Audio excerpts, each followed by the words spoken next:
सुशांत सिंह राजपूत। 14 जून, जिस खबर ने हमें हिला दिया था, आज उस खबर को 1 महीना हो गया। पर अभी भी ऐसा लगता नहीं है कि वो हमसे दूर चले गए हैं या हमें छोड़ गए हैं।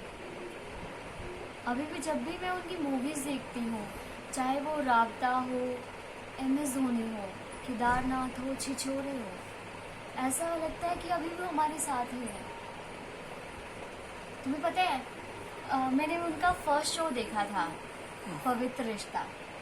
इससे पहले भी एक शो था उनका, पर उस समय नहीं देखा। हाँ, पवित्र रिश्ता में मैं उनकी ज़बरदस्त फ़ैन हो गई थी। मतलब वो मानव और अर्चना बेस्ट कपल हुआ करते थे मेरे। पर कुछ टाइम बाद उन्होंने उस सीरियल को ही छोड़ दिया था। अच्छा सा नहीं लग रहा था, मतलब नए नए किरदार आते, बॉन्ड सा ही नहीं बन पा रहा था।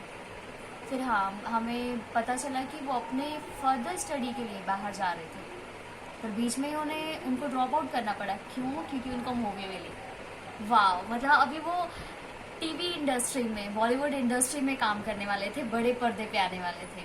उनकी पहली मूवी काय पोचे, दिल जीत लिया उस मूवी ने। 3 फ्रेंड्स की और उनके टीचर्स की कहानी, चेतन भगत की लिखी हुई the 3 mistake of my life. मतलब उनकी जितनी भी मूवीज़ रही थी ना, हर एक मूवी कुछ ना कुछ सिखा देती थी। उसके बाद उनकी कई सारी मूवी आई। इसके बाद उन्होंने थोड़ा रोमांस का भी तड़का मारा। इसके बाद एक लास्ट जो मूवी थी Dhoni, the untold story, it was turning point of Sushant Singh Rajput. उनके करियर का एक टर्निंग पॉइंट सा बन गया था। उस मूवी को देखने के बाद ऐसा लगता ही नहीं था कि वो इंसान जो उसमें एक्ट कर रहा है वो कोई और है। ऐसा लगता था कि वो खुद धोनी है।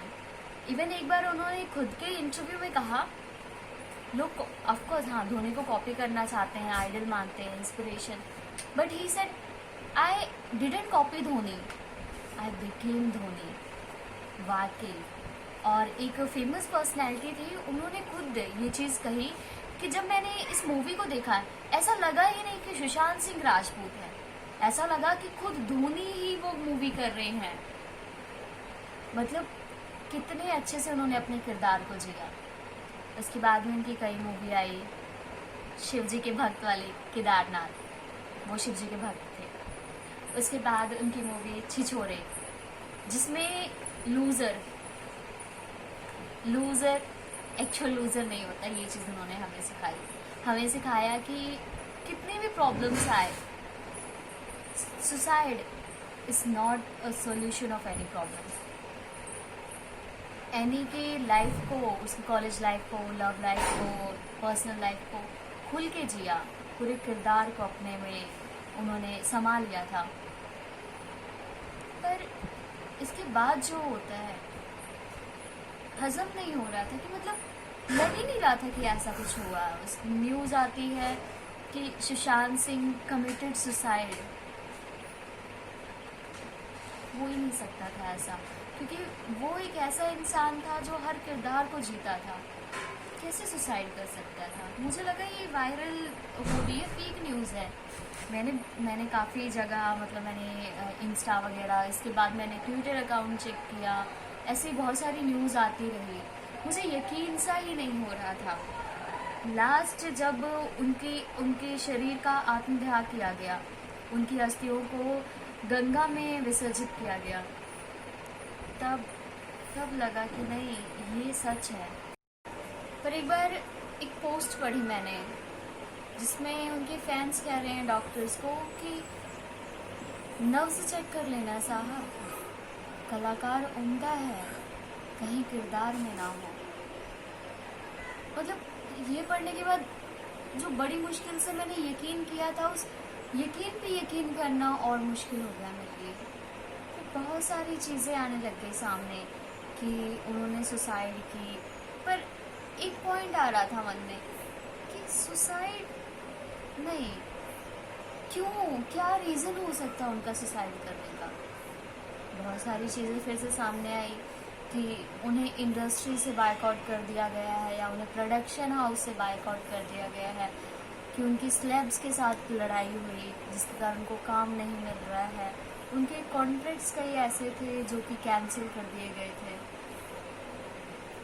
पर मुझे याद है एक मैंने उनकी वीडियो देखी थी, इंटरव्यू था जिसमें वो कह रहे थे कि अगर मुझे इंडस्ट्री से काम नहीं मिलता है कोई बात नहीं, मैं अपने पैशन को जीऊँगा, मैं अपने एक्टिंग स्किल को यूज़ करूँगा, मैं कैमरा ले लूँगा हाथ में, मैं अपनी वीडियोस रिकॉर्ड करके बेशक यूट्यूब पे डालूँ।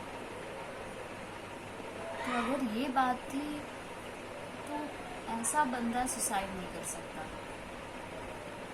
और उसके बाद भी फिर बहुत सारे बातें सामने आई, बहुत सारे फैक्ट सामने आए, जैसे कि जो इंसान जैसे कल रात में ही पार्टी की उसने, अगले दिन डेड बॉडी में मिलता है वो। एक इंसान जो हर किसी के साथ खुशी से हंस खेल रहा है, बात कर रहा है, अगले पल उसकी मौत हो जाती है। उनके घर में डुप्लीकेट चाबी का सील होना, और एक और चीज की फंदा जो होता है उनपे उनके बस 3 उंगलियों के निशान मिलना। एक और फैक्ट सामने आया था, बहुत डिस्टर्ब कर रहा था मुझे, उनकी हाइट को लेकर। वैसे एक्चुअल उनकी हाइट 6.2 थी और जो हाइट गैप बताया गया था वो 5'9", 5'10। मतलब बहुत सारी मिसअंडरस्टैंडिंग, इतना ज्यादा कंफ्यूजन, समझ ही नहीं आ रहा था कि सुसाइड कहूँ या और लोगों की तरह प्लान मर्डर कहूँ इसे। फिर उसके बाद बहुत सारी बातें फिर से आई, चलो अगर सुसाइड है तो ठीक है, पर अगर प्लान मर्डर है, पर्सन में बॉडी में खरोच होने चाहिए अगर उस पर अटैक होता है या ऐसा जनरली होता है। पर पोस्टमार्टम की रिपोर्ट्स ये कहती है कि उनकी बॉडी में एक स्क्रैच तक नहीं था। पर दूसरी साइड ही ये कहा जाता है कि अगर हम फांसी करते हैं तो हमारे जो गले के निशान होते हैं, जो हमारा मार्क रह जाता है, वो ऊपर की तरह होता है, मतलब ऐसे हैंड में। लोगों के कहना था नहीं, वो वैसा नहीं था, वो पीछे को ऐसा लग रहा था कि किसी ने दबाया हो। स्कार्फ का मिलना, मैंने आपको बताया कि उसके फिंगरप्रिंट्स कैसे मिले। और उनके फोन में मतलब ऐसा नहीं हो सकता ना कि वो अपना फोन यूज कर रहे हैं, आर्टिकल्स पढ़ रहे हैं, फिर सुसाइड करने का ख्याल आ जाए अचानक, ऐसे लोग कहते हैं। तो ये सारी बातें हुई। इसके बाद एक और चीज बताओ, अगर प्लान मर्डर की बात करते तो लोगों ने ये तक कहा कि उनके घर के पास एक हॉस्पिटल था, वहां पे ना जाने के बदले उन्हें दूर 7 किलोमीटर दूर हॉस्पिटल क्यों ले जाया गया। वो एक ऐसा हॉस्पिटल जिसे मिस्टीरियस हॉस्पिटल कहते हैं, जहाँ पे बॉलीवुड में कई ऐसी सुसाइड हुई, जो सारी वहां पे गई, सारे वहां पे पोस्टमार्टम हुए। बहुत सारी बातें आ रही थी। इसके बाद ही नेपोटिज्म पे क्वेश्चन आने लग गया, एक्टिंग स्किल्स पे क्वेश्चन आने लग गया, आप कह सकते हैं। पर हाँ, नेपोटिज्म के बारे में तो मैं कुछ नहीं कह सकती हूँ कि लोगों को जो काम मिलता है बॉलीवुड इंडस्ट्री में वो उनके खानदान की वजह से मिलता है, कुछ ना कुछ बात होती होगी। पर अगर आप ये कहो कि सुशांत सिंह में कोई बात नहीं थी और नेपोटिज्म की वजह से उन्हें बायकॉट किया या इस चीज की वजह से डिप्रेशन में गए, आप उनकी मूवी देखो डिटेक्टिव ब्योमकेश, आपको पता चलेगा कि एक्टिंग क्या थी उस इंसान की। पर नेपोटिज्म के खिलाफ एक क्वेश्चन आया, उनकी सुसाइड अगर सुसाइड ही थी तो ये एक बलिदान की तरह रही, एक जैसे कि इन्होंने सेक्रीफाई किया हो खुद की लाइफ को दूसरों को पहचान दिलाने के लिए। क्योंकि यही एक समय है जब लोग नेपोटिज्म को छोड़कर टैलेंटेड लोगों पे, टैलेंटेड स्किल्स वाले लोगों पे ध्यान दे, उनकी पहचान बने। मुझे याद है मैंने उनके ट्विटर पे एक कवर फोटो देखी थी, पेंटिंग की फोटो थी वो, और उस पेंटिंग के बारे में मैंने पढ़ा था कि वो पेंटिंग एक ऐसे इंसान ने बनाई थी, वो पागल खाने में रहते थे, मतलब मानसिक हालत उनकी ठीक नहीं थी, और वो पेंटिंग बनाने के 1 साल बाद सुसाइड कर ली। तो कहीं ऐसा तो नहीं कि सुशांत सिंह राजपूत इसके जरिए हमें कुछ कहना चाहते थे, पर इतने इंटेलेक्चुअल इंसान फिर भी नहीं समझ आया, कोई समझ ही नहीं पा रहा था इस बात को। और हाँ, मैं आपको उनके बारे में बताऊं तो ऑल इंडिया रैंक 7 रहा था उनका AIEEE में। और हाँ, और एक और चीज़, बॉलीवुड के वो पहले ऐसे इंसान, इवन आप कह सकते हैं वो पहले एक ऐसे इंसान थे जिन्होंने चांद पे, चंदा मामा पे जमीन ली। इतने पैशनेट थे वो अपनी हॉबीज, अपने स्किल्स को लेकर।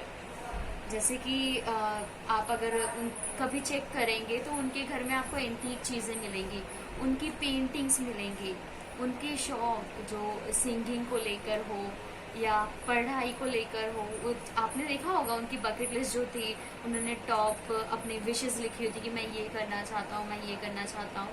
इवन उन्होंने बहुत सारी ऐसी चीज़ें अचीव भी की। ड्रॉप आउट करने के बावजूद उन्होंने एरोप्लेन उड़ाया, अपने ड्रीम को जिया। मेरी भी बकेट लिस्ट में था, काश मैं सुशांत सिंह राजपूत से मिलती।